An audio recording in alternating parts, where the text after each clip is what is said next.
Биринчи радио өз уктурууларын улантат. Студияда Талайгүл Сыдыкбекова жана Талайгүл Чабдарова. Сиздердин назарыңыздарда таңкы бурулуштун негизги маселеси. Кутлуу күнүңүздөр менен урматтуу радио кушчулар. Таңкы бурулуштун негизги маселесине сөздү баштайбыз. Жылды жыйынтыктаган декабрдын акыркы күндөрүндө биз ушул социалдык экономикалык жагдайда сөз кылсакпы деп турабыз. Мамлекеттик органдарды оптималдаштыруу, аймактарды өнүгүшү, өнөр жайды кайра иштетүү сыяктуу орчундуу маселелер боюнча Кыргыз өкмөтүнүн аракетинен сөз кылалы. Биз программабызга Кыргыз өкмөтүнүн аппарат башчысы министр Аманбаев Бакыт Абдыхашимовичти чакырганбыз.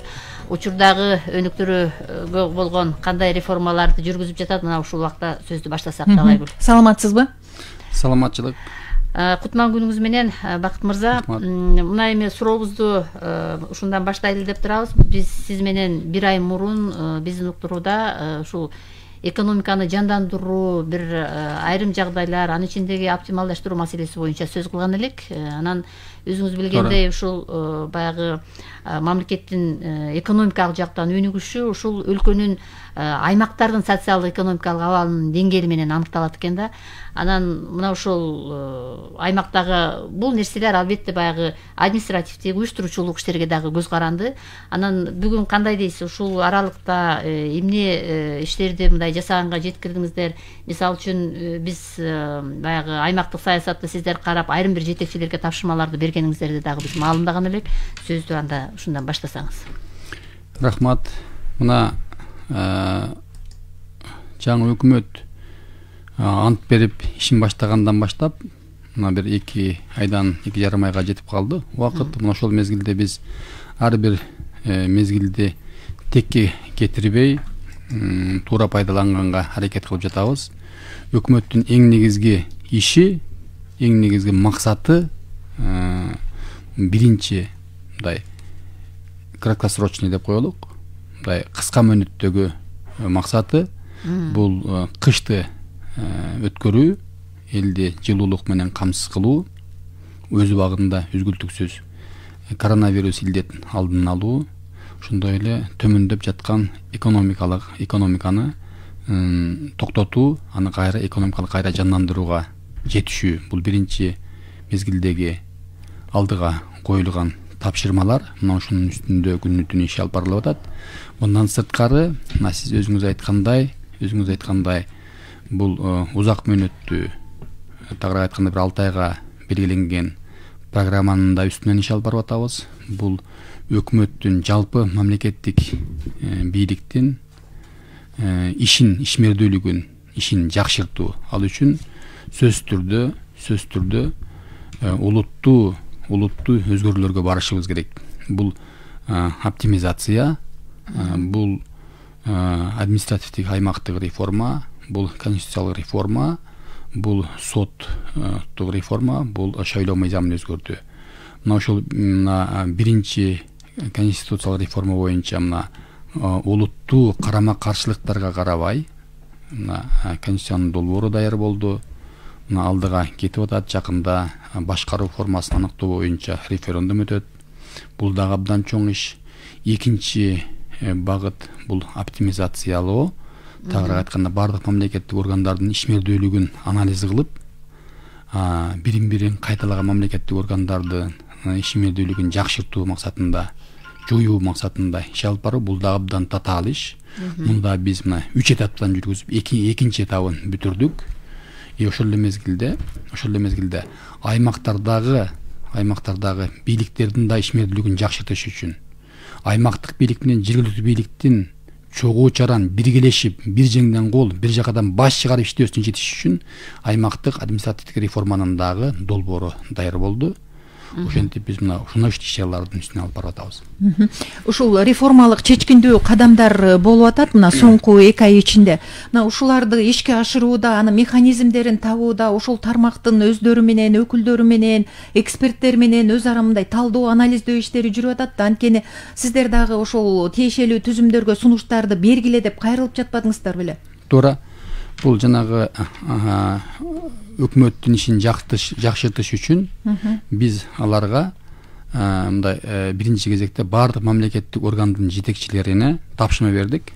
Өзүңөрдүн жетектеген органдардагы органдарды жакшылап анализ кылып, ал жерде ал тарапта структуралык, функционалдык анализ кылып, башка өлкөлөр менен салыштырмалуу анализ кылып, анан өзгөрдүн сунушуңарды бергиле деп. Алардан сунуштар түштү, бирок тилекке каршы мамлекеттик органдын жетекчилери улуттуу өзгөрүүлөрдү сунушташкан жок. Көпчүлүгү айрымдары бар. Көпчүлүгү улуттуу өзгөрүүлөр сунушташкан жок. Биз аны күткөнбүз, ошондой эле болот деп. Экинчи этапта эксперттердин талкуусунда, эксперттердин катышуусунда мына ушул мамлекеттик органдар тарабынан берилген сунуштарды дагы бир жолу талкуулап өттүк. Бүтүп атабыз дээрлик. Биз тагыраак айтканда жаңы мына шайлоодон кийин жаңы өкмөттүн программасын, экономикалык программасын, ошол программага жетиш үчүн жаңы өкмөттүн структурасын иштеп чыгууну уже дээрлик аяктап атабыз. Тагыраак айтканда, мына учурда азыр Кыргызстанда 45 мамлекеттик орган бар. Мындан сырткары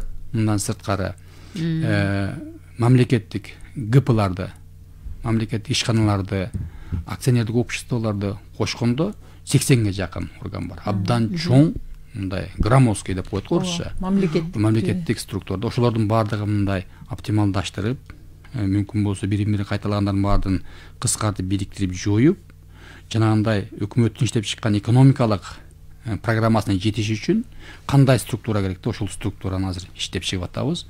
Мына 3 вариант даяр болуп калды. Буюрса мунун баардыгы шайлоодон кийин коомчулукка жарыяланып, дароо ошону ишке ашыра баштайбыз. Менде дагы бир суроо, мына жакынкы эле бир маалыматтан баштагым келип атат да. Декабрь айында ошо Кыргызстанда мыкты айыл өкмөтү конкурс өтүп, анан жанагы негизги көрсөтүчтөр баягы талап, баягы аймактарды өнүктүрүү боюнча иш аракет болгон да. Анан бул конкурста ошо байгеси баардыгы 6 миллион сом болуп, вице-премьер-министр Равшан Сабиров дагы сыйлыктарды тапшырбадыбы?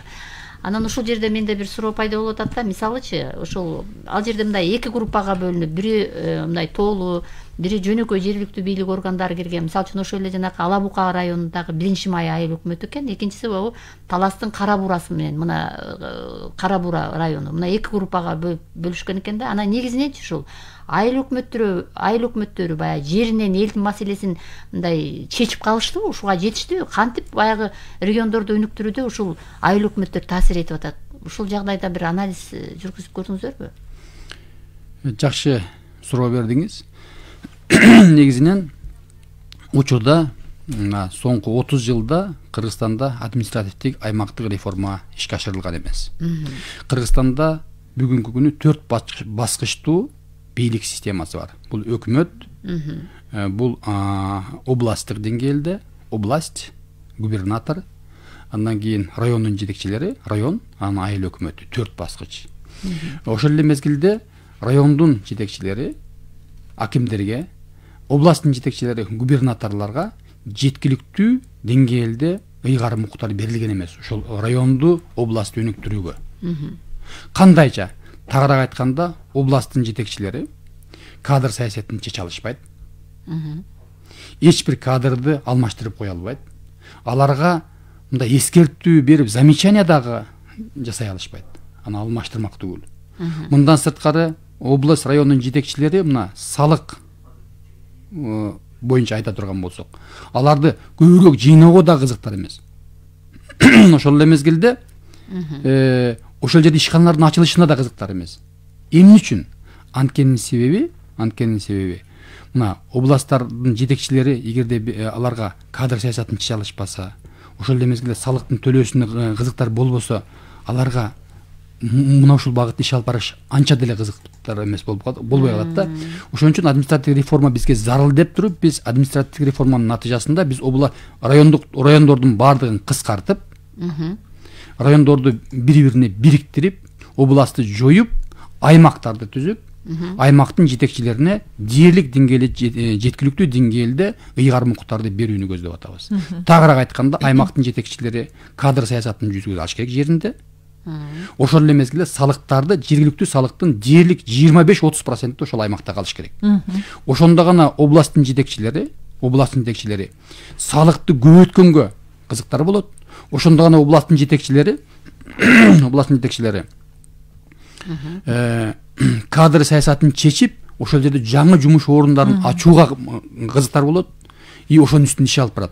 Ошентип мына экономикалык өнүгүү да башталат. Мына ушул өңүттөн алганда мына айыл өкмөттөрүнө дагы мына ушундай өзгөрүүлөр кетет. Көрдүңүзбү? Бул административдик аймактык реформанын эң негизги маңызы мына ушулда турат. Ошондо гана биз аймактарды өнүктүрө алабыз. Ошондо гана биз аймактарда мына карап көрүңүз. Аймактарда айыл чарба продукцияларын кайра иштетүү мүмкүнчүлүктөрү мына аймактарда көп. Биз жакында өкмөттүн деңгээлинде жыйын өткөрүп, баардык губернаторлорду, шаардын башчыларын ошол жыйынга чакырып, аларга түздөн түз тапшырмаларды бердик. Баардык аймактардагы айыл чарба жаатында, жеңил жай жаатында, туризм жаатында мүмкүнчүлүктөрдү тактап, аныктап бериңиздер. Ошонун үстүнөн биз иш алып баралык. Мамлекеттик деңгээлде көңүл бурусун. Биздин максат эмне болуп атат? Биздин максат бирөө. Бул элдерге жумуш орун түзүп берүү, элдин курсагын тойгозуу, элдин жашоосун жакшыртуу, экономиканы көтөрүү. Экономиканы көтөрүш үчүн биринчи кезекте мамлекет, өкмөт ишкерлерге өзгөчө көңүл буруш керек. Бизнесмендерге, өнөр жай ишканаларга, өз ээлерине өзгөчө көңүл буруш керек. Инвесторлорго, жергиликтүү инвесторлорго, чет элдик инвесторлорго мамлекеттик деңгээлде көңүл буруп, аларды көздүн кадегиндей сакташ керек, аларга жардам бериш керек. Ошондо гана Кыргызстанда, ошондо гана өлкөдө өзүнчө социалдык слой пайда болот. Катмар болот өзүнчө. Ишкерлердин тобу пайда болот. Бардык кызыкчылыктары, максаттары бир ишкерлердин тобу пайда болот. Эгерде ишкерлердин тобу күчтүү болсо, мамлекет күчтүү болот. Бизде мына соңку 30 жылдан бери эмне үчүн биз өлкө өнүкпөй жатат? Анткени өкмөт таяна турган слой, социалдык катмар жок. Ишкерлердин тобун калыптандыра алган эмес. Ишкерлердин тобун калыптандырыш керек, аларды күчтөндүрүш керек. Анын үчүн биринчи кезекте мамлекеттик деңгээлде жанагындай чоң саясат мындай багыт берилиш керек да. Бул инвесторлорго шарт түзүп берүү, жергиликтүү инвесторлорго, ошон чет элдик инвесторлорго, ишкерлерге. Биз буга чейин тескерисинче ишкерлерди чочутуп алганбыз да, ошол инвесторлорду алардын иштөөсүнө тоскоолдук кылып кетебиз да. Менде дайыр суроо болуп атат да, Талайгүл. Азыр бизге дагы мына көбүрөөк жазып атышат. Ошого чейин эсимде турганда берип алайын деп атам да. Бакыт мырза, мына Якутск шаарынын мэрин мен мисалга алгым келип атат да. Ал өзүнүн ошол эле регионунда эмес, баягы Россияда өзүнүн позициясы менен таанымал адам экен да, Якутиянын мэри. Анан мисалга ал өзүнүн баягы администрациясынын чыгымдарын бир канча жол кыскартып, анан муну мындай сөз менен эмес, баягы санариптештирүү ыкмасы менен киргизиптир да. Ал баягы жергиликтүү бийлик өкүлдөрүн элге мындай бир кызмат көрсөтүүчү, тейлөөчү персонал катарында мындай айтып чыгыптыр да. Бизде мисалы үчүн мындай да, айыл өкмөт, анан аким, ошол эле айталы өкмөттүн өкүлдөрү, губернаторлор тейлөөчү эмес, алар баягы чиновник болуп чыгып жатпайбы да. Анан ушундан улам да оптимизация маселесин баягы жерлердеги айылдан баштоого баягы бир социалдык тармактардагы азыр ушундай бир чакырыктарды таштап, баягы коомчулуктун көңүлүн буруп атпайбы? Кандай дейсиз? Өзү чындыгында бийлик элге мындай элдин кулу болуш керек. Кызмат кылат. Элге кызмат кылыш керек. Элдин көйгөйүн чечиш керек, элдин иштөөсүнө шарт түзүп бериш керек.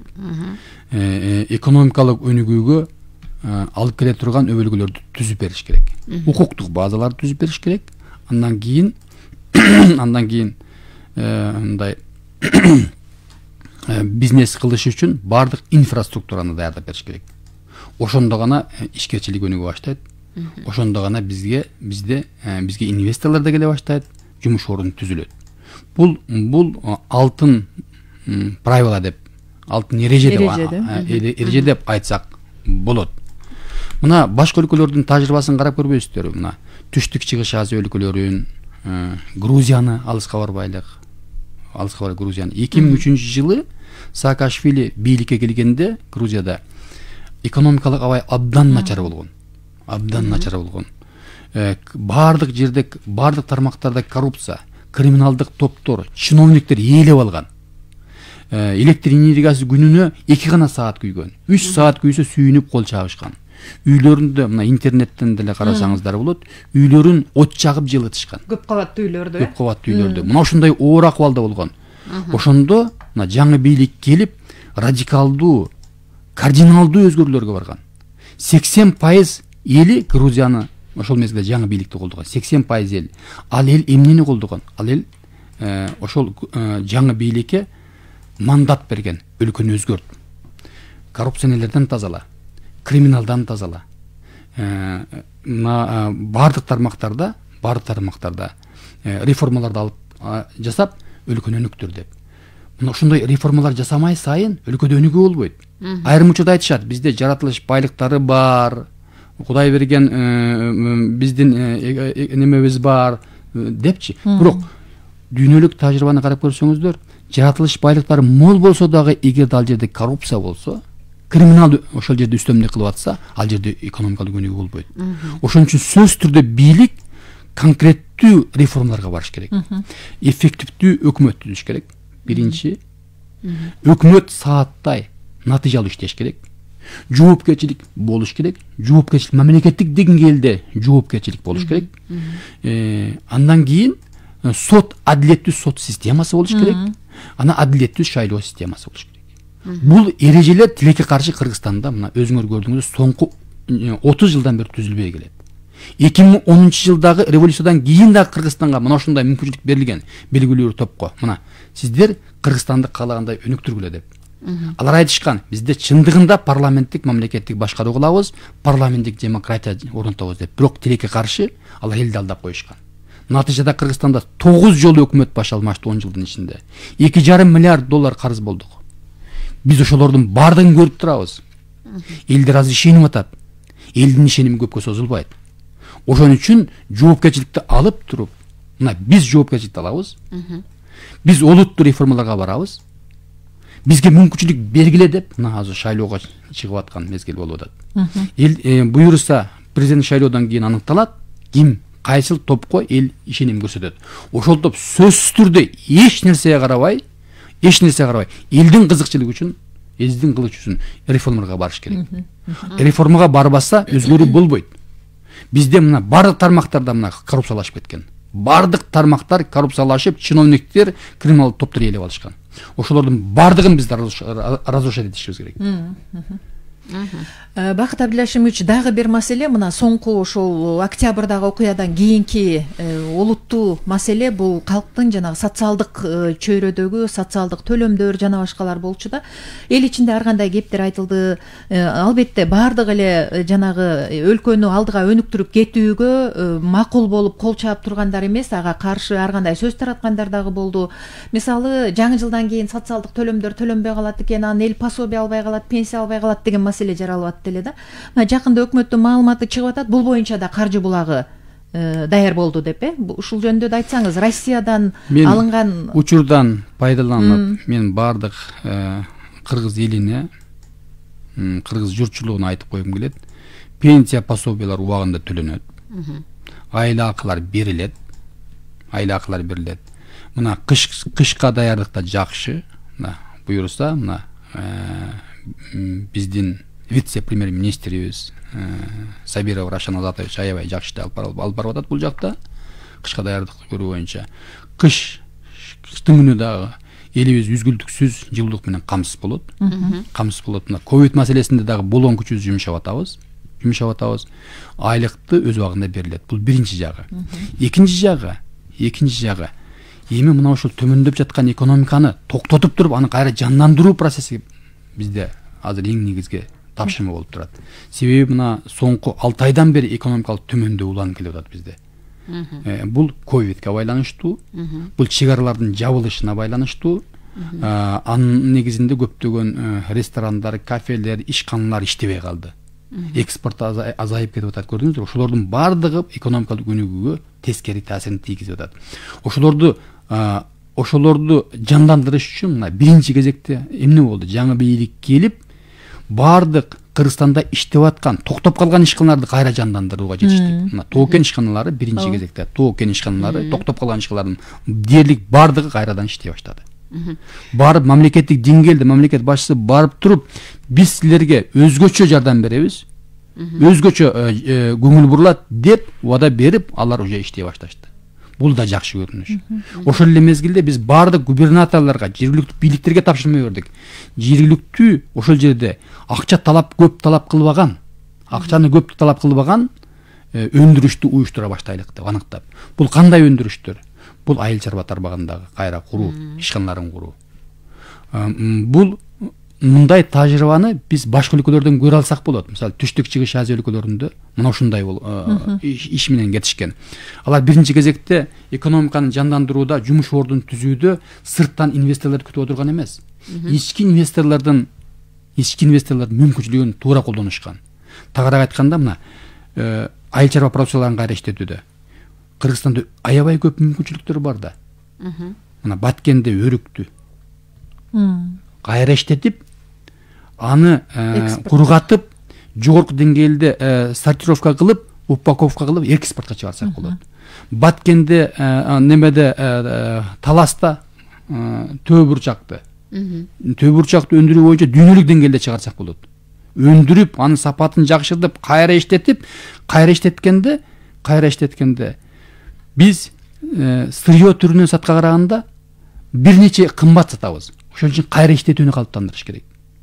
Биз байыйбыз десек, кайра иштетишибиз керек. Аны сатыш керек. Андан кийин мына кара өрүктү немеде Аксыда, Ысык көлдө жер жемиштин түрлөрүн, Алайда картошка, бардык райондордо эттерибиз бар. Этти экспортко чыгарсак болот. Аны үчүн ошол жерге жетишерлик деңгээлде заманбап лабораторияларды уюштуруп, жанагындай карантинде кармап, малдын ден соолугун текшертип лабораториялардан, анын бардыгын документтештирип, жогорку сапаттуу этти башка өлкөлөргө биз жеткиргенге деңгээлиби жетишке ошондой шарттарды уюштуруш керек. Ошолорго биз тапшырма бердик, ушулардын үстүнөн азыр бийлик иштеп атышат.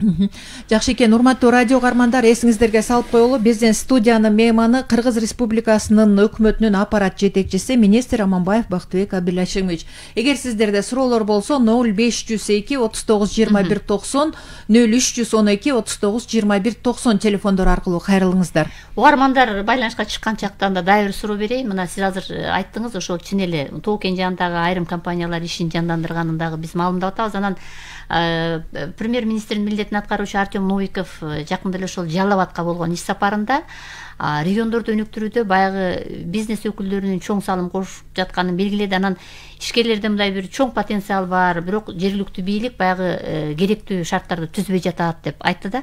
Анан кандай дейсиз, мына азыр ички жана тышкы баягы инвесторлорду жергиликтүү бийлик кандай мындай бир аларга кепилдик бере алат бүгүнкү күндө? Кандай иштерди алар алып барууга тийиш? Ушул жагдайда дагы айтсаңыз.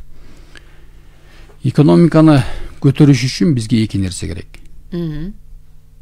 Бул биринчи нерсе, бул коңшулаш өлкөлөр менен чек-араны ачып, эркин соода жүгүртүүгө жетишибиз керек. Рынок керек экономикалык өнүгүш үчүн. Өндүрүлгөн товарды сатышыбыз керек. Экинчи, ишкерлерге, иш кылам дегендерге төмөнкү проценттеги пайыздагы насыяларды, кредиттерди бергенге жетишибиз керек, 6%. Мына азыр Кыргызстанда учурда 104 микрокредитный компаниялар бар экен. Алар Кыргыз элин тоноп жатышат, тагыраак айтканда. 45%дан кредит берет экен. 26 миллиард сом уже элдин колунда экен. 45%дан кредит деген билесиздерби, кандай чоң. Эмне үчүн мына ушундай сүткорлук Кыргызстанда бар, башка өлкөлөрдө жок? Эмне үчүн? Анткени дүйнө жүзүнөн сүткорлордун бардыгы Кыргызстанга келип топтолуп калган. Биз ошого тапшырма бердик, анализдеп, мына ушунун акырына чыгалы деп. Бул биринчи жагы. Экинчи жагы, биз тапшырма бердик азыр альтернативдүү банктарды ачалык деп. 6%дан ишкерлерге акча бериш керек. Ошондо 6%дан ишкерлерге акча берсек, биринчиси Казакстан менен Орусия менен чек-араны мындай соода жүгүртүүнү жакшы жогорку деңгээлге жеткирсек, бизде жумуш ордун түзүлөт, бизде ишкерчилик өнүгөт. Мына ушул тилекке каршы мына соңку 30 жылдан бери мына ушул маселе чечилбей келет. Туура айтамбы? Муну эч ким тана албайт. Мына ошонун алкагында мына аймактарда дагы мына ушундай мүмкүнчүлүктөрдү биз түзүп берели деп атабыз. Бардык аймактар ишкерчиликти өнүктүрүү боюнча мүмкүнчүлүктөрдү аныктап, мамлекеттик деңгээлде бийлик ошол жерге шарттарды түзүп беришибиз керек. Ишкерлерди колдоого алышыбыз керек. Тагыраак айтканда, жакынкы 10 жылда, жакынкы 5 жылдын ичинде ишкерлердин слоюн, катмарын түзүшүбүз керек. Калыптандырыш керек. Калыптандырыш керек. Ошондо бийлик алмаша берет, бирок ишкерлер калып кала берет. Иштей берет. Ошол системада калып кала берет. Алардын кызыкчылыктары, максаттары да бирдей. Азыр бизде суроолор бар экен, угалы. Угалы.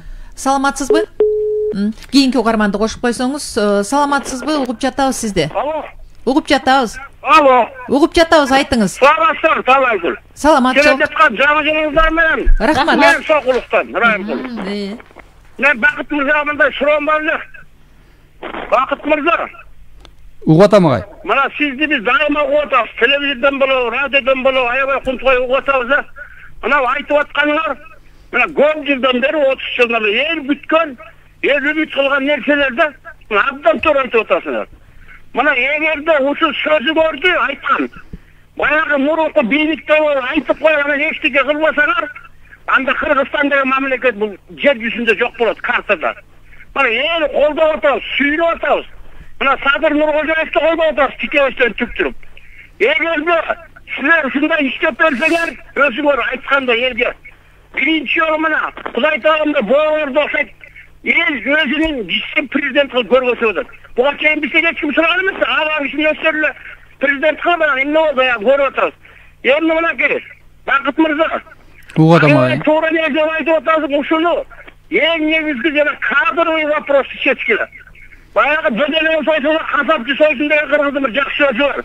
Ana asmandan çıkan paraşütün var da aydaş gerek. Bilimi var mı? Tecrübesi var mı? Onu koyuna yönetelim. Bana elimizin birinci maksadı şu. Yani rüştü yaptığını girgisi verseler biz gerekmezse bir şey koşuyoruz. Kolda böylese korkup veriyoruz. Bana işinizle ilgili.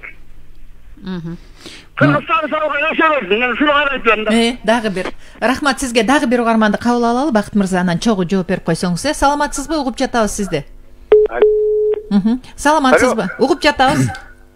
Интервью берип аткан Бакыт Аманбаев болду экен. Ооба, мен болот. Салам алейкум. Саламатсызбы? Ушу Бакыт Аманбаевди мен жакшы көрөм. Жакшы иштердин баарын айтат. Анан эми ошонун баары аткарылбай кээде калып кетип атат. Мен ушу Бакыт Аманбаев делем бул аппарат жетекчиси эмес, тиги Садыр Нуркожоевго бүт боюнча биринчи заң мен идеям ушундай. Эл деле колдойт ушуну. Тиги аппарат жетекчиге болбойт. Садыр Нуркожоев буйрук президент болуп калса биринчи заң кылып сайлаш керек. Анан дагы бир идеям бар да мен тиги жаңкы бизнесмендер кандай мен ошону айтып берейин. Алар деген 1 сомду короз сал деген кайра 2 сом кылгандай кылып туруп анан иштейт да. Анан бизде текке атабыз. Мисал үчүн мен айтып берейин, Атамбаевдин убагындагы күйдүргүн айтып берейин. Кыскараак агай. Төө ашу менен эле окат кылат элек, төө ашу менен эле. Тияктагы бир жол салам деп туруп, акчанын карыз алып туруп ошо жака уруп коюп, бир тыйын түшпөйт да бизге, мел төлөйт ошону. Анан тиги ал эмне үчүн ошо жакшы проектте уруп иди. Крупный акчадан чоң пусак сугунуп койгонго ылайыктуу да. Ушундайды Бакыт Аманбаев, сен өзүң көз сал, ушундай болбосун. Көзөмөлгө ал деп атасыз, рахмат. Производство 1 сом салсаң 2 сом чыгарыш керек. Рахмат сизге. Уланта берели, эки угармандын пикири болду. Биринчи Райымкул агай абдан туура айтты. Кыргызстандын эли азыр күтүп атат. Ал мына ушундай учур түштүк чыгыш Азия өлкөлөрүндө, анан алыска барбаса Грузияда болгон 2003 жылы. Эл ишенип туруп 80% население, элдин 80% бийликти колдогон Грузиядачы. Бирок аларды ким колдогон? Ошо бийликке мандат берилген. Өлкөнү өзгөрткүлө деп. Мугалимдер берген, врачтар берген, карапайым дыйкандар берген, алсыраган эл берген ошол мандаттычы. Ошол мандатты бергенде бул абдан чоң мүмкүнчүлүк ал мандат. Ал мандат узакка созулбайт. Аш барса 1 жыл 6 ай. Ошон үчүн мына ошол мезгилде сөзсүз түрдө өзгөрүүлөрдү жасап калыш керек. Биздин максат мына ошол убакытты өткөрбөй мына параллелдүү түрдө мына шайлоо жүрүп атат, бирок биз оптималдаштыруу, конституциялык реформа, административдик реформаны кошо даярдап кетип атабыз. Шайлоодон кийин дароо ишке ашыра баштайлы деп. Агайдын айтканына мен кошулам. Агай да бир нерсени айтты, кадр саясатын жүргүзүү боюнча деп. Туура Кыргызстандагы жемкорчулукту жоюш үчүн кадр саясатын түп орду менен өзгөртүш керек. Анткени себеби мына Грузияда 3 нерсе жасалганда, биринчиси эски кадрларды, эски чиновниктерди жана коррупцияга малынып калган, коррупция менен мындай чиркелешип, коррупция боюнча опыт, тажрыйбасы бар чиновниктердин бардыгын алып туруп, тазалап, жаштарды койгон. Жаш, неопытный, бирок иштейм деген, кызыкчылыгы бар, амбициозный жаштарды алып келип койгон. Туура ошол эле мезгилде опыт, тажрыйбаны жоготуп алган, жаштар келип туруп жанагы жаңы кызматтарга биринчи мезгилде жакшы иштеп кете алган эмес. Бирок биз жаш адамдарды койбосок, бирок биз таза адамдарды койбосок өлкөдө өнүгүү болбойт. Аларга жоопкерчиликти бериш керек. Анан экинчи, Грузияда алардын айлыктарын көбөйткөн. Чиновниктердин айлыгы $75 болсо, биринчи бийлик келгенде, аларды $1200 чейин көбөйткөн. Гаилердин айлыгы $20 болсо, $200-500 жеткирген. Анан алардан талап кылган. Меритократический подход болгон. Тагыраак айтканда, билимине, тажрыйбасына жараша мамиле кылган. Тууган урук куда сөөгө эмес, билимине, тажрыйбасына. Ошондой кылып туруп гана биз талап кылбасак Кыргызстан өнүгүү болбойт. Мына биздин ниетибиз, биздин планыбыз ушу. Мына ушундай кадамдарга барбаса өлкөдө өнүгүү болот. Райымкул агайдын айткан толук кошулам. Аны экинчи агай айтып атат, мен туура кошулам. Чындыгында өлкөдө мындай бардык реформаларды өзгөртпөсөк, бардык тарапта реформалар жасабаса болбойт. Реформа болмой сайын өлкөдө өнүгүү болбойт. Дагы угарман бар калган. Угарман бар окшойт. Саламатсызбы? Алло, саламатсыздарбы? Угуп жатабыз сизди. Бакытбек мырзага суроо берейин дедим эле. Бакытбек мырза, эми бул айткандарыңыздын көбүнө кошулса болот. Анан жана кичинекей микрокредитке коомдор алар мындай калкты тоноп атканы ал баардыгыбызга белгилүү.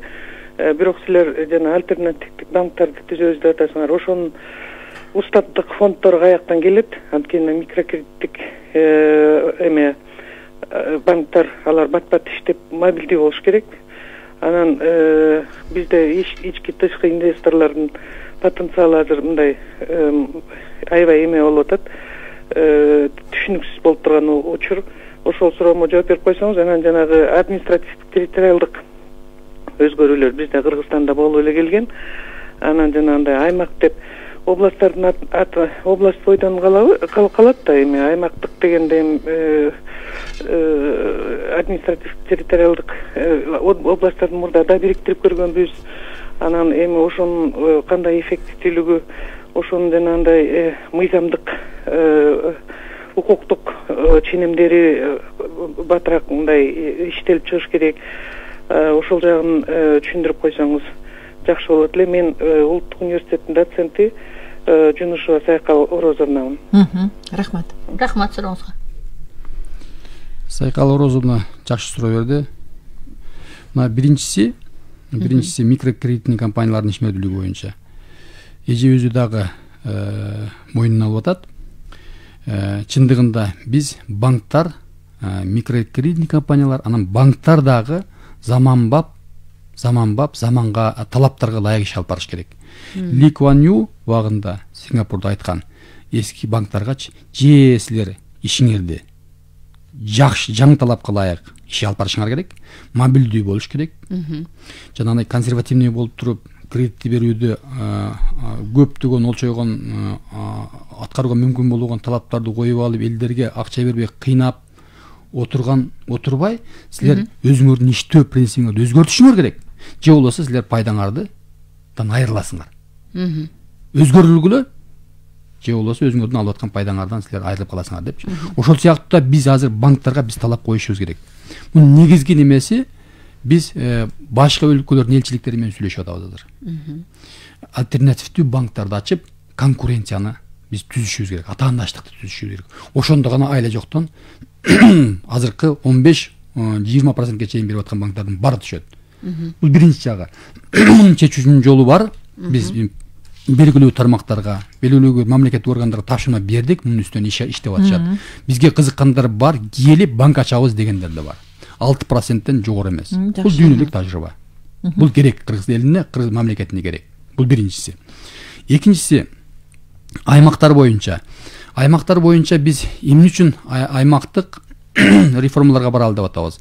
Анткенин себеби аймактардын жетекчилерин өз алдынчалыктарды бериш керек. Эки тараптан, кадр тарабынан, экинчи жагынан жанагы салык жыйноодо дагы, бюджетти жыйноодо дагы.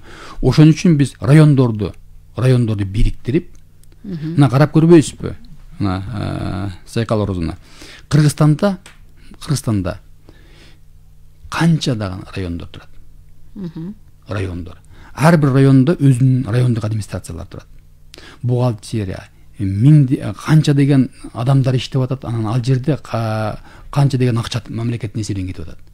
Ошолорду биз аймакта райондорду бириктирип туруп, областтарды жоюп, мына областтарда деле канча деген мисалы бюджет кетип атат, акча бюджеттин эсебинен кетип атат. Ошолордун баардыгын жоюп, райондорду бириктирип аймак деп атап, ошол аймактын башчысына биз жетишерлик мүмкүнчүлүктү берип, экономиканы көтөргөнгө, жумуш ордун түзгөнгө, алардын кадр саясатын өз алдынча чечкенге мүмкүнчүлүк берип, андан кийин ошол эле мезгилде децентрализация кылбай, централизованно кылып, бийлик менен чогуу иштегенге, андан кийин алардан талап коелу деп атабыз. Аларга мүмкүнчүлүктү да беребиз, ыйгары муктарды, анан талап да коюлат. Ошондо гана бизде экономикалык өнүгүү болот. Бир баскычтуу бийлик, мына область, район ошондо жоюлат. Мунун мен оюмча мындай талап биз учурдун талабы. Аны жасабасак болбойт. Муну жасалыш керек болчу буга чейин, бирок тилекке каршы жасалган эмес. Бизде Facebook пайдалануучулардын дагы суроолору бар экен. Чынара Качкыновна, шаардагы акимчиликтерди кандайча оптимизация кылса болот? Себеби акимчиликтин көп полномочиялары мэрияга өтүп кеткен. Мурдагы бийликтердин тушунда дейт. Ушул эле жарандын дагы бир суроосу, президенттин жана өкмөттүн аппаратында бири-бирин кайталаган бөлүмдөр бар. Мисалы, уюштуруу инспектордук бөлүмү экөөнүн тең функционалдык аткарган иштери бирдей дейт. Ушул суроолоруна туура айтып атат эже. Мына мен өкмөттүн аппаратынын жетекчиси болуп иштеп атам. Өкмөттүн аппаратында 2010 жылдары аппараттын саны, иштегендердин саны 110 экен. Азыр 250-ге жетет. Көбөйтүп таштаган. Бирин-бири кайталаган бөлүмдөр бар. Туура. Анын баардыгын мойнуна алам. Азыр өкмөттүн аппаратынын жаңы түзүмүн иштеп чыктык. Бир эмес 2-3 жыл сыйра анализ кылып, жаңы штатын иштелип чыкты. Жаңы регламент, жаңы жобо иштелип чыккан, баардыгы даяр турат. Мына президент шайлоодон кийин биз өкмөттүн аппаратынан баштайбыз кыскартууну. Ушуга улай эле дагы бир болот деген угарман кайрылып атат. Урматтуу Бакытбек Абдулашимович, сиз жетектеген мамлекеттик органдарды оптимизациялоо боюнча ведомстволук комиссияга өзүмдүн иштеген орган боюнча сунушум бар, кабыл алсаңыз сунуштарымды сизге жеткирем деп координаттарын калтырыптыр. Абдан жакшы болот. Туптура келиңиз. Кабыл аласыз. Дагы бир суроо бар болчу, Кубаныч Бек суроо дейт. Обул администрация, обул прокуратура, обул УВД, обул статистика жок болобу дейт. Район түз өкмөт менен иштесе болот го деген. Ошону айтып атпайсызбы? Мына райондордо, канчадаган, например, баардык мамлекеттик бийликтин органдарынын өкүлдөрү бар. Райондук статистика, билим берүү, саламаттык сактоо ар бир райондордо бар. Ошолордун баардыгы жоюлат да. Райондор мындай укрупнять этилип, бириктирилгенде. Мунун баардыгына эл, карапайым эл түшүнүп турат. Бирин-бири кайталаган органдардын эмне кереги бар? Аны бириктирип туруп, укрупнять этип туруп, ошол эле функцияны аткарат. Жаман эмес, ошо жогорку деңгээлде алып барат, жоопкерчилик күчөйт. Муну жасабасак болбойт. Биз мындай өзгөртүүгө барбасак, эл күтпөйт. Азыр биз элди күттүргөнгө да акыбыз жок. Биз сөзсүз түрдө радикалдуу кадамдарга барышыбыз керек. Менде суроо бар, бирок бизден талашканда угарманыбыз бар экен. Кабыл алалы күттүрбөй, саламатсызбы? Рахмат. Мен Каракөлдөн Абдусаттар деген. Мына бактымыз айтат, аймак кылабыз дейт, районду жоябыз дейт. Кара Суу районунда 250 миң адам бар. Таласта 263 миң адам бар, областта. Кара Сууну канча жоясыздар? Сузакта 200 миң адам бар. Narında 287 bin adam oblastda. Kançı oblast söylesiz, narın olsa Abdülhan'ı, sıkırı koşsanızlar, kaçan barasın ayakta. Bunday olattı. Ne aymakları neme oblastları çoğuyordun göre, gubernatör gibi durup, oğlunu palmoça veriş gerek. Ücretini çoğultuş gerek. Başta Koç oblastı, 4 orijinali Koç oblastı, milyoner oblast olgan. Sizler büt palmoçanın kentirgesi yine alıp, balar baykuşlar, kapras sayını bolup, kentirden surat bitmesi kolundan gelbeyken, beşerek aylantıp koygansızlar. Balarga özlerine, hakimge özüne palmoça, gubernatör palmoça verseler, özleri alıp gede ciddi var diyorsun. Reformanı kılam dep, granitsanı demokrasi bolmaysayn, joygana bolbayt. Ne şundaganda granit atıp bolgandan keyin kolunarda ne işlep tegelbeyt. Dıra olat, haligi tüvü tezik çıkağa olsa, bar ağız geteverez. Oşon için kılganda avaylap kılış керек да. Bakımda sizge iyilik kalayım, rahmat. Кайда айткан туура. Себеби чоң райондор бар. Ал райондорду жоюлбайт. Ушул райондор, мисалы үчүн ошол аймак деп туруп, аны жанындагы район менен мүмкүн бириктирет, аймак деп аталат. Ал андайга эч кандай өзгөрүү болбойт. Муну жасап атканда биз эмнеге көңүл буруп атабыз? Иштин мурдага караганда жакшы этапка, жакшы деңгээлге чыгышына гана көңүл бурабыз. Анын баардыгын эсептелип чыкты. Чочубай эле койсо болот. Ошол эле мезгилде мисалы үчүн чоң алай сыяктуу райондорду район особого статуса деп туруп калтырып атабыз. Алар жоюлбайт. Ага айтканда аны бер жака бириктирип койбойбуз. Көрдүңүзбү? Демек эске алынат экен. Эске алынат, баардыгы ага айткан. Эч убакта жанагындай элдерге кыйынчылык түзө турган механизмдер түзүлбөйт. Өзүнчө райондор болот, ал особый статус менен калып калат. Себеби ал жакты бер жака кирип келиш мүмкүн эмес да. Алыс да. Ооба. Ошон үчүн агай кадырыңыз жан болсун, муну өзгөртүүдө жети өлчөп бир кесилиш керек. Анын баардыгын биз жасап атабыз. Эми дагы бир суроодо биз айтып келебиз да, аймак өнүксө бул дагы өлкө өнүккөнгө барабар депчи. Анан эмнеге ушу Кыргызстандагы аймактардын өнүкпөй аткан себеби эмнеде дегенде. Мен дагы бир суроо бергим келип атат да, мындай. Кыргызстанга келген инвестициялардын 3/1 бөлүгү борбордо калат экен да.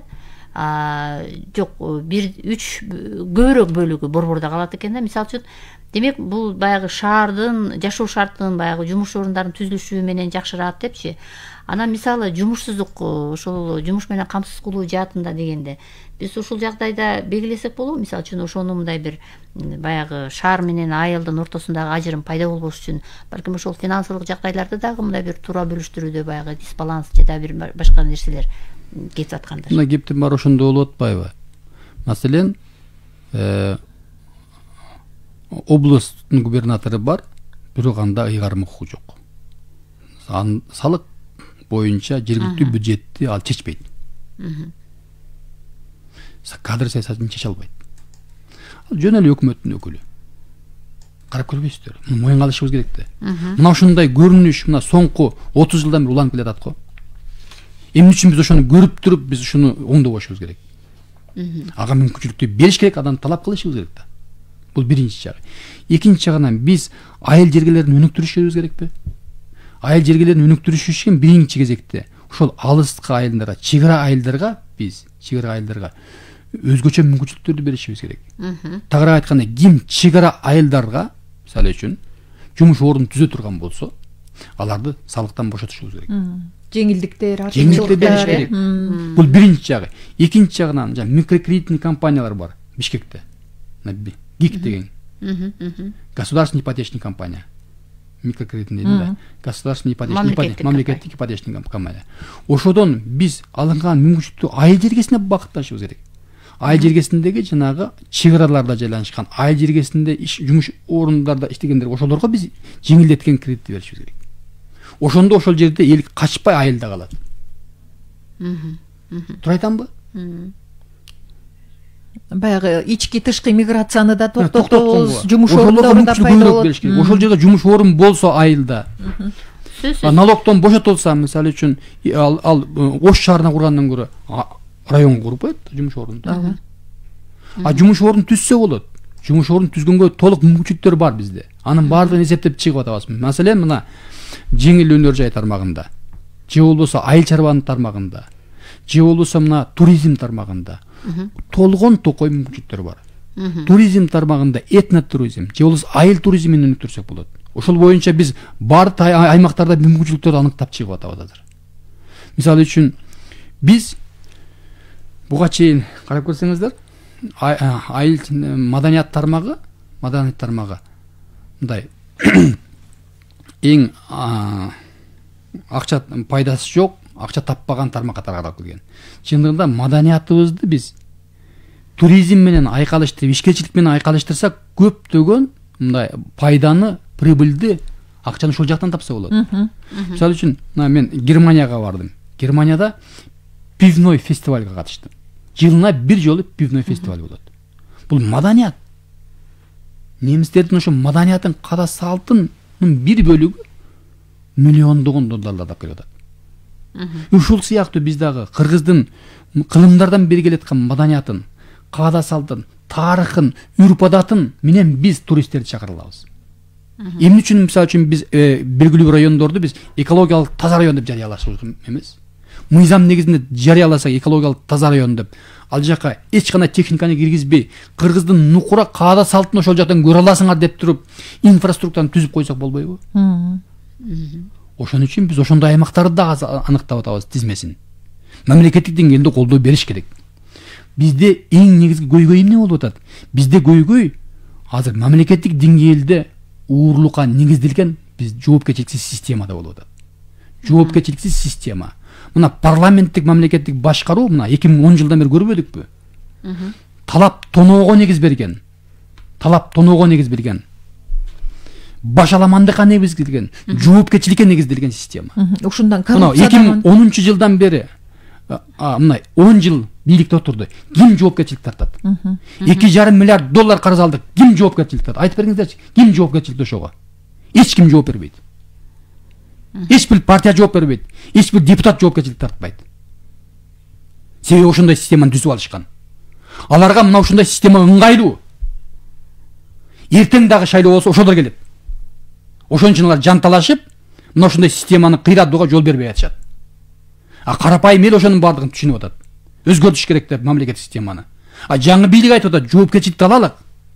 Бизге бир аз гана мүмкүнчүлүк бергиле. Андан кийин Кыргызстанды жаңы жолго багыттап туруп, кааласаңар кайра парламенттик мамлекеттик башкаруу өтүп алалы атабыз. Мунун эмнеси жаман? Мына ошондой мүмкүнчүлүк ошолорго да берилген убагында 2010 жылы. Бирок алар элди алдап коюшкан. Ошондо таза парламенттик мамлекеттик башкаруу кылганда анда жоопкерчилик болот болчу. Таза парламенттик мамлекеттик башкарууда жоопкерчилик бар чындыгында. Андай системаны тилекке каршы курган эмес. Ошон үчүн карап учурдан пайдаланып мен бардык кыргыз атуулдарына кайрылат элем. Урматтуу кыргыз элим, биз экономикалык өнүгүүгө барабыз десек, экономиканы жандандырабыз десек, жумуш ордун түзөбүз десек, бизге жоопкерчиликтүү мамлекеттик бийлик керек. Бирөөдөн талап кылып алышыбыз керек. Бир адамдан талап кылып алыш керек. 5 жыл иштегенге мүмкүнчүлүк бериш керек. Иштей албайбы, аны экинчи шайлоодо шайлабай коюш керек. Бизде азыркы 2010 жылда түзүлгөн мамлекеттик башкаруу боюнча кимден талап кыла алабыз? Эч кимден талап кыла албайбыз. Президенттен сурасаң айтат, парламентке шылтайт. Парламенттен сурасаң айтат, өкмөткө шылтайт. Ошентип отуруп, мына акырында эч нерсени таппай отурабыз. Рахмат. Мына бизге дагы бир Facebook пайдалануучу Жипаргүл Турсунбаева деген эжебиз кайрылып атат. Толук кадрлык тазалоо керек. Тилекке каршы баягы өз тармагын коррупцияга белчесинен батыргандар дагы эле кызматта. Маданият тармагында толук кадрдык кризис өкүм сүрүп жатат. Сиз мени кабыл алыңыз. Сизге толук маалыматты айныксыз далилдүү документтер менен далилдеп берүүгө даярмын дейт. Турсунбаева кабыл аласыз да, координатын да калтырып атат. Бизде азыраак убакыт калды Талайгүл. Мына биз эми 2020 жыл баягы коронавирус пандемия деп мына ушундай бир олуттуу бир учурларда болду да. Анан эми бул тенденция дагы менимче мындай бир басаңдап, пандемияны дагы мындай бир жеңип бараткан жагдайдабыз деп айтсак болот да азырчы. Анан 2021 жаңы жыл келсе мынакей жакшынакай бир үмүт тилектер, ошол эле калкыбыз каалап аткан социалдык экономиканын оңолушу, теги эле жашоо, мындай бир жашоонун сапаты оңолгон бир жагдайга келебиз деген бир жакшы бир тилек менен ушул жагдайда дагы өкмөттүн бир пландары менен анда бир программабызды жыйынтыктайлы, Бакыт мырза. Кандай дейсиз? Алдыда дагы бир чоң саясий өнөктүк турат. Туура, рахмат. Өкмөттүн жоопкерчилиги да чоң. Мына жаңы жыл келип калды. Мына эски жылды узатып атабыз. Бардык атууларды кыргызстандыктарды кыргыз элин жаңы жылы менен чын дилимден өзүмдүн атымдан кыргыз өкмөтүнүн атынан куттуктайм. Жаңы жыл жакшылыктарды алып келсин. Жаңы жылда жаңы президенттүү бололук. Кыргыз элинин үмүтү ишке ашып, улуттуу реформалар ишке ашып, Кыргызстанда жумуш орундары түзүлүп, кыргыз элинин жашоосу жакшырып, мына биз Кыргызстаныбыз, Кыргызстан менин өлкөм деген сыймыктангандай бир өлкөгө айландырганга жетишелик. Аны үчүн элдин колдоосу керек. Бир жеңден кол, бир жакадан баш чыгарып түшө алып кетиши керек. Элдин колдоосу керек. Тандоодон жаңылбайлык. Чыныгы элдик талапкерди шайлап беришиңерди мен сурана дилейм. Рахмат, урматтуу радио каармандар, чын эле жогоруда айтылгандай, алдыдагы чоң саясий өнөктүктө биздин жалпы кыргызстандыктардын, шайлоочулардын активдүүлүгүнөн дагы көп жагдай көз каранды болот. Анткени элге чоң мүмкүнчүлүк берилип турат, өз жүрөгү менен өздөрү каалаган добушун берип, анан системаныбы, эл башчыныбы өздөрү каалагандай шайлап алса, анда айтылгандарды ишке ашырууга толук мүмкүнчүлүк түзүлөт деген ниетте болуп туралы. Туура, Талайгүл, анда биз программаны жыйынтыктайлы. Сиздер уккан бул таңкы бурулуштун негизги маселеси болду. Биз бүгүн программабызда Кыргыз өкмөтүнүн аппарат башчысы министр Аманбай Бакыт Абдилашимовичтин катышуусундагы программабызды сунуштадык. Сизге ыраазычылык, ишиңиз ийгиликтүү болсун. Алдыдагы иш пландар, өкмөттүн алдыга койгон максаттары ийгиликтүү ишке ашсын деген ниетте болуп туралы. Биздин студияда Талайгүл Сыдыкбекова жана Талайгүл Чабдарова иштедик. Сиздерге жеткирүү үчүн Бакыт Ашрахманов жана Азиз Чокморов режиссердук пультта болду. Кайрадан эфирден жолугушканга чейин саламатта болуңуздар. Жакшы калыңыздар.